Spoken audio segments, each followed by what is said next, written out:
galera, aqui é a Leisa usando mais um vídeo aqui nesse canal.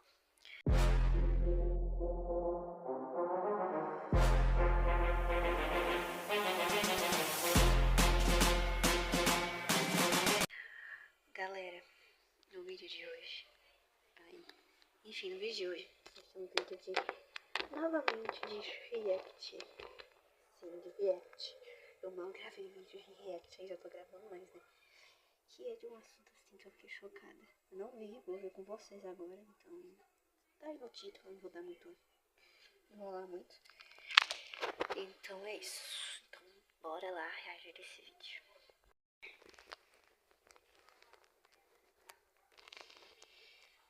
Enfim, gente, estou sentada no chão sim, tá? Antes de perguntar. E é isso. E a gente vai reagir ao vídeo desse. Não sei o nome dele, não sei reproduzir o nome desse cara, então não. Enfim, que é um canibal que não foi preso e que ele venceu na justiça. Então, bora ver aqui esse caso. Vou comentar que vocês ouviram. Agora aqui, cadê? Minha cachorra. E tô aqui tomando meu café uma hora dessa. Tô gravando esse vídeo 7h41 da noite. E vou postar hoje mesmo, na terça-feira. Aí, minhas redes sociais tá aqui embaixo, tá? Instagram, TikTok e meu canal de jogos. E minha Twitch. Então bora lá. Dias acontecem crimes extremamente nojentos e perturbadores ao redor do mundo. Criminosos são presos, vítimas encontradas e terão casos que nunca haverá uma solução concreta. É triste saber que um assassino ou coisa pior está solto pelas ruas andando em nosso lado. Mas nada disso se compara à sensação que temos após saber sobre o bizarro caso do Issei Sagawa, o canibal japonês que teve o seu crime exposto em rede nacional e mesmo assim não passou um dia sequer na prisão. Muito pelo contrário, mesmo admitindo todos os seus crimes hediondos, Issei fez programas de TV, propagandas experimentando carne e também livros detalhando tudo o que fez com a vítima, se tornando assim uma celebridade na época. Issei Sagawa nasceu em 26 de abril de 1949, na cidade de Kobe, no Japão, apenas 4 anos após a Segunda Guerra. Gente, credo. E quem considerava um cara como esse como celebridade? Deus me livre. Guerra Mundial. E nesta época, o Japão estava muito longe de se tornar a potência que é hoje em dia. Acredito que quando você pensa nesse país, já imagina culinária, lugares futuristas e comércios de tecnologia gigantescos, sendo um dos principais lugares onde o avanço tecnológico Tem app que a gente abre e já quer fechar, né? Mas por procurar em lugares onde o avanço tecnológico ganha ainda mais destaque.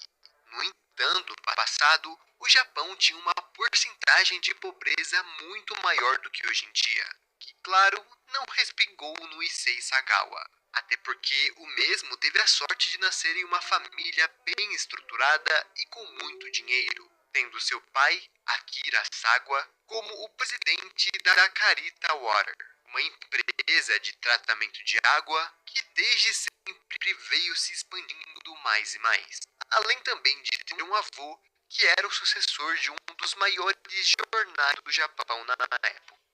O mesmo não possuía problemas financeiros, mas a sua saúde já era um tópico mais sensível. A realidade é que Issei Sagawa nasceu extremamente prematuro, tendo até 10 vezes menor que um bebê normal, além também de possuir enterite, que resumidamente é uma inflamação do revestimento do intestino delgado que causa muitas dores em quem a tem, precisando assim tomar diversas injeções, remédios para conseguir se curar de alguma maneira. Não é à toa que os médicos achavam que Issei Sagawa não viveria por muito tempo. Mas mesmo com todas essas dificuldades, ele conseguiu sobreviver. Essas peculiaridades criaram alguém muito quieto, isolado dos demais e também extrovertido. Dentro da escola, sozinho como era de costume, Issei começou a se interessar em suas colegas. Não de forma amorosa, mas sim com pensamentos doentios, como, por exemplo, consumir a das suas coxas. Ele não ficou restringido em só meninas, olhando para os rapazes mais atléticos. Credo, gente. Imagina uma criança já pensar nesse nível, tipo assim, de olhar para seus colegas e ter aqueles pensamentos impróprios, não no sentido assim, né, que vocês sabem, mas no sentido assim de querer comer a carne das coxas das meninas. Misericórdia. Ou que praticavam algum tipo de esporte, era notável também as coxas mais grossas e carnudas, dando também vontade de morder eles. Para Issei, isso era um instinto natural, igual quando um leão vai atrás da sua presa. Ele realmente relatava que não conseguia pensar nessas coisas. E simplesmente nasceu dessa forma. Os anos se passando, ele decidiu deixar esses impulsos de lado. Mas parece que não era possível ficar assim por muito tempo. Ao entrar na universidade, para conseguir um mestrado em literatura inglesa, outros desejos começaram a adentrar a sua mente, criando um fascínio estranho por mulheres estrangeiras. E foi a seus 24 anos de idade que Issei Isagawa cometeu o seu primeiro crime. Em sua universidade, ele se interessou por uma mulher ocidental, sendo alta, loira e, de acordo com ele, possuindo pernas maravilhosas. Tudo se intensificou ainda mais quando ele descobriu que essa mulher morava no mesmo prédio que a sua avó, sendo alta, loira e, de acordo com ele, possuindo pernas maravilhosas. Tudo se intensificou ainda mais quando ele descobriu que essa mulher morava no mesmo prédio que a sua avó, dando o álibi perfeito para se aproximar de sua casa. Sem hesitar, Issei Sagawa invade a sua residência, e seu plano era mandar ela de F naquela madrugada, assim cortando alguns pedaços de carne, comendo eles e indo embora da cena do crime. Mas durante esse Repreendido em nome de Jesus Cristo, um cara desse. Meu pai, você bater. Piranha, qual que é seu irmão? Gente. Um cara desse tem que ser internado pra ver a cabeça dessa pessoa pra querer comer carne de gente. Meu Deus. processo, a moça acabou acordando, assim ficando em desespero e entrando em uma luta corporal com Issei. Mas também, né, claro. Até eu, se fosse comigo, tá arrependido que nunca aconteça. Mas, sei lá, né, credo. Eu concordo total com a moça. Você tá lá, aí do nada você acorda e vê uma pessoa comendo sua carne. Meu Deus. Seus gritos alertaram os vizinhos, que logo chamaram a polícia, dando início assim à sua ficha criminal. No entanto, as autoridades não sabiam das suas reais intenções, então ele foi apenas acusado como tentativa de agressão sexual.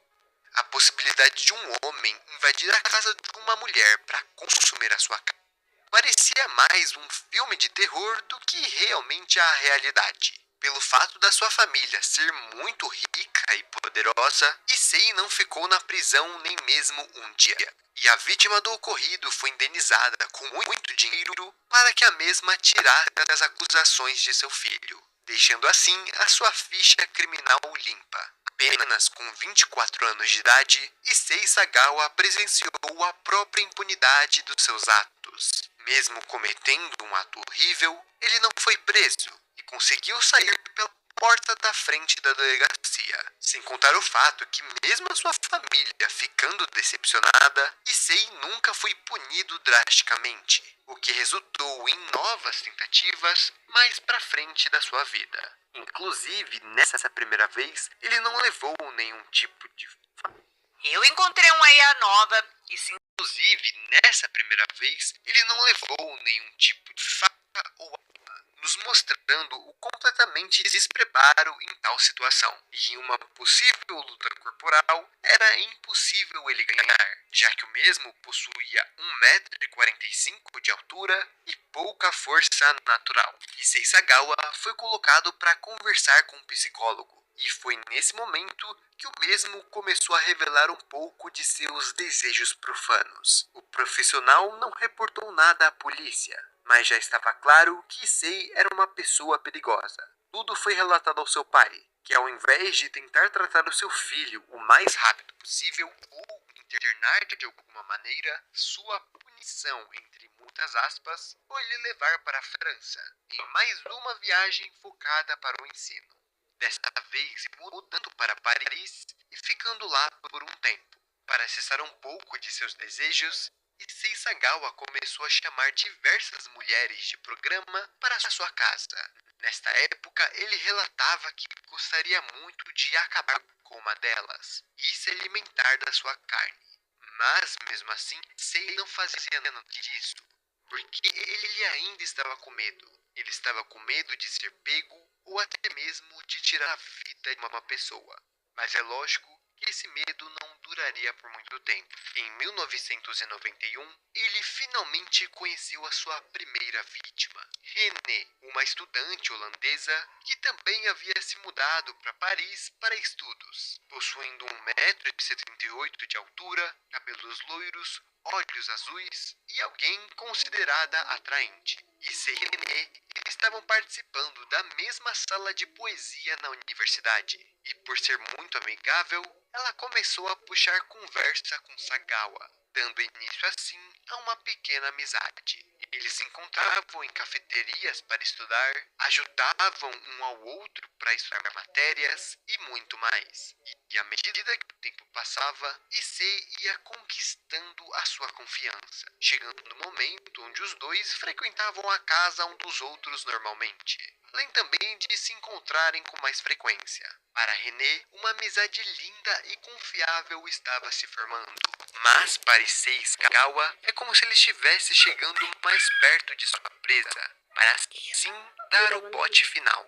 11 de julho de 1981, Issei convidou a sua amiga para jantar em seu apartamento, assim como qualquer outro dia comum. Era ainda mais importante, até porque René estava precisando de ajuda em uma matéria específica, e seu grande amigo iria lhe ajudar. Mas é lógico que, diferente das outras vezes, isso não aconteceria dessa forma. Issei Sagawa tinha um fascínio por ela. René tinha tudo o que ele nunca teve, sendo alta, saudável e também bonita. E na sua cabeça, caso ele se alimentasse de sua carne, de alguma forma absorveria sua energia, lhe dando saúde e beleza. Nesta noite, René estava trabalhando uma escrivaninha que ficava na sala, e sem fazer barulho, Issei se afastou para pegar algo. Ao ser questionado, ele diz que estava só preparando as coisas para o jantar. Então, confiando em seu amigo, René vira as costas e fica tranquila, somente escrevendo poesias em seu caderno. Mas é nesse momento que Issei Sagawa se aproxima de suas costas e com um rifle ele acertou precisamente a sua cabeça, dando assim um fim rápido em sua vida. Ao cometer tal atrocidade, Issei Sagawa desmaiou segundos depois. Ele nunca achou que conseguiria chegar em tal ponto. E quando ele recobrou a consciência, até pensou em chamar a ambulância ou a polícia. Mas o mesmo relata que já tinha feito a parte mais difícil. Ele não poderia perder uma oportunidade como aquela. Ele deveria completar um dos maiores desejos de sua vida: comer. O mais perturbador de tudo seria perder uma oportunidade como aquela. Ele deveria completar um dos maiores desejos de sua vida: comer. O mais perturbador. Deus que me livre. É o que vai acontecer com hoje. É o que vai acontecer com você hoje. Comer carne humana, que cara louco. De tudo é que uma das primeiras coisas que ele fez foi fazer relações com ela. Tanto ela mesma já tinha ido de F, mostrando o quão doentio ele poderia ser se tivesse a oportunidade. O quão doentio não. Ele já é doentio o suficiente de querer comer carne humana e fazer aquelas coisas, mesmo a mulher já indo de F. Porra. quão ele é doentio, quando ele for... Não, quando ele foi doentio, não. Quando ele é doentio, né? Não sei se ele tá vivo, sei lá. Mas, porra, credo. Após isso, com uma faca, ele foi separando diversas partes da carne e colocando em pratos descartáveis. Agora, o seu objetivo era provar cada pedaço e sentir a diferença de gosto e maciez de um prato para o outro. Não desce para ficar ainda mais bizarro. Durante todo esse processo, ele tirou inúmeras fotos, sendo um dos casos desse tipo onde conseguimos encontrar bastante material público. Lógico que a grande maioria das fotos que eu mostro para vocês estão censuradas, e mesmo censurado, eu não estou mostrando o que restou da René, até porque são cenas extremamente fortes. E eu não recomendo você procurar nem mesmo na internet. Preocupado em ser descoberto, Issei Sagawa colocou Tudo num dia. Minhas roupas todo o resto da carne dentro de duas malas grandes. A sua ideia era pegar elas e jogar em um lago que possui um parque ali perto. Chegando no local de táxi, Issei Sagawa deu de cara com inúmeras pessoas, deixando ele bem mais preocupado e agitado na hora. E também era impossível ele não chamar atenção, até porque era um homem com 1,50 m carregando duas malas enormes, além também de estarem bem pesadas. Logo, algumas pessoas começaram a achar aquilo bem suspeito. Issei, com muita dificuldade, chegou no lago do parque. Mas também havia algumas pessoas lá, até que de repente um homem chega perto e pergunta o que havia naquelas malas. Ele não consegue responder direito, começa a gaguejar e suar frio. E o homem, sem paciência, puxa uma das malas à força e abre o zíper, assim se deparando com os restos de René lá dentro. Uma confusão generalizada aconteceu, e não demorou muito para que Issei Sagawa fosse detido pela polícia.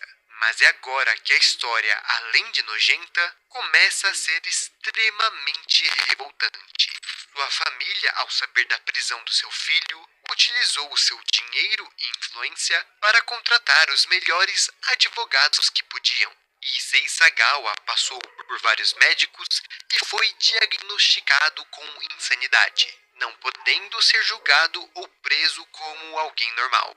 Por uma coincidência bem feliz, Issei foi deportado para o Japão e seu caso encerrado de maneira precoce. Podemos pensar que, pelo menos, ele seria levado para algum hospital psiquiátrico para cuidar da sua mente grotesca, mas os médicos do Japão disseram que ele não era insano, impossibilitando a sua prisão na França e também a sua internação no Japão.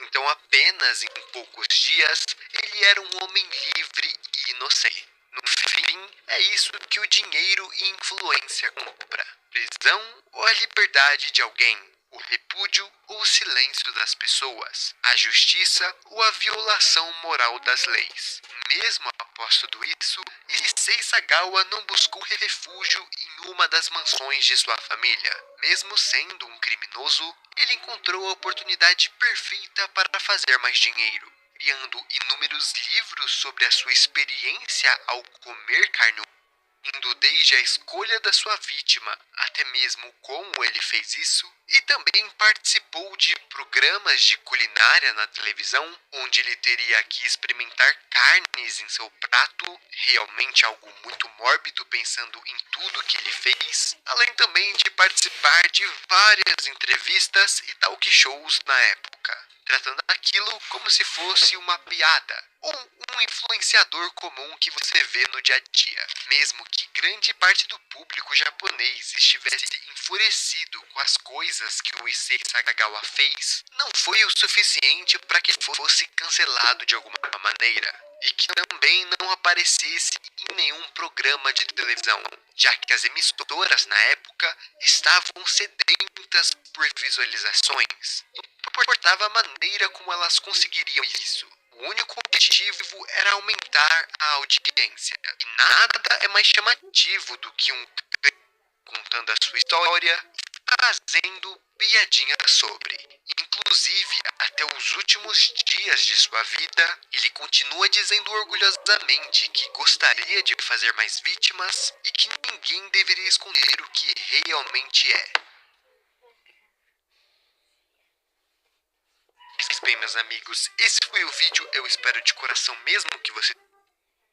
Chocado. Gente. Mano, como com um cara desse tem que ser na justiça? Gente, esse povo...